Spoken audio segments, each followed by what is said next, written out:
Students, we are continue the chapter number 22. That chapter name is Understanding Secularism. Students, हम लोग first video में देखें कि India is secular country. ये कैसे हुआ, इस पे हम लोग डिस्कस कर चुके हैं। आज कुछ ऐसे टॉपिक को हम लोग डिस्कस करेंगे। हम देखेंगे कि कैसे हमारा देश एक सेकुलर कंट्री कहलाता है। जैसा कि आपने प्रीवियस वीडियो देखा और आप ये समझ चुके होंगे कि जो हमारा देश क्या एक सेकुलर कंट्री है। हमारी जो गवर्नमेंट है या जो हमारा जो कॉन्स्टिट्यूशन है वो किसी के साथ भेदभाव नहीं करता है। अब हम भारत के संविधान की तरफ कुछ खासियत को भी पढ़ते हैं। Okay, in India government spaces like law, court, police station, government school and office are not suppose to display और प्रमोट एनी वन रिलीजन। जैसे कि अब यहाँ पर आप इंडिया के सेकुलर, जो हमारा देश सेकुलर कहला रहा है, उसकी कुछ खासियत के बारे में पढ़ रहे हैं।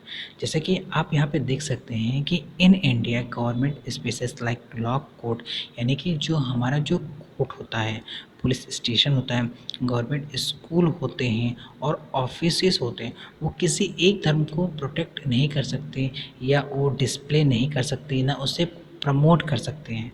क्योंकि अभी आपने देखा कि सेपरेट फ्रॉम द रिलीजियंस, यानी कि क्या है कि जो हमारी जो स्टेट होती है उसको सेपरेट फ्रॉम द रिलीजन, यानी कि उसको धर्म से अलग रखा गया है।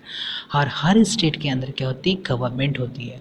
जब गवर्नमेंट ही किसी कम्युनिटी को प्रमोट करने लगेगा तो दूसरे को क्या होगा।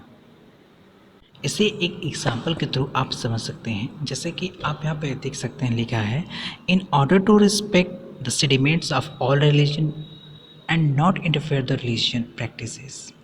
That state makes certain expansions for particular religious communities. For example, a Sikh while riding a bike can wear pagri, turban instead of helmet. Students, इसे आप ऐसे भी समझ सकते हैं, जैसा कि आप जानते हैं कि आवर कंट्री इज सेकुलर, हमारी जो कंट्री है वो क्या सेकुलर है।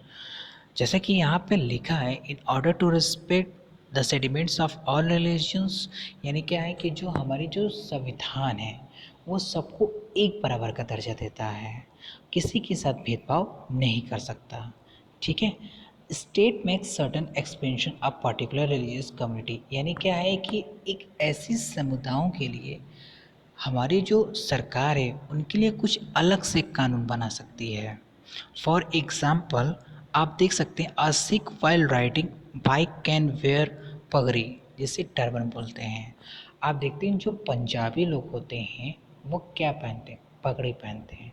जब वो पगड़ी पहन करके बाइक को चलाते हैं तो वो हेलमेट नहीं पहन सकते। तो ऐसी कम्युनिटी के लिए गवर्नमेंट क्या करती है, कुछ अलग से रूल बनाती है जो ये कम्युनिटी के लोग उसको फॉलो करते हैं।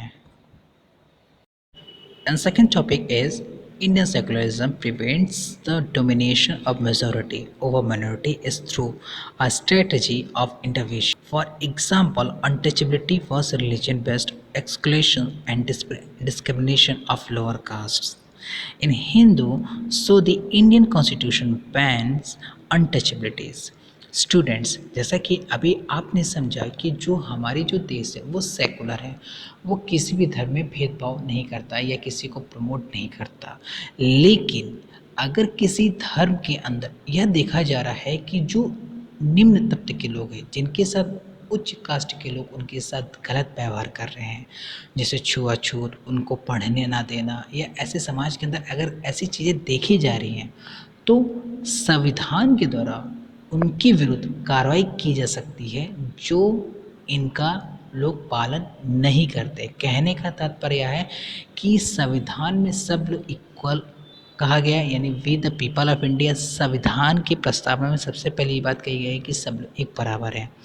अगर किसी कास्ट के अंदर ये भेदभाव देखने को मिलती है तो सरकार उस पर कार्रवाई कर सकती है।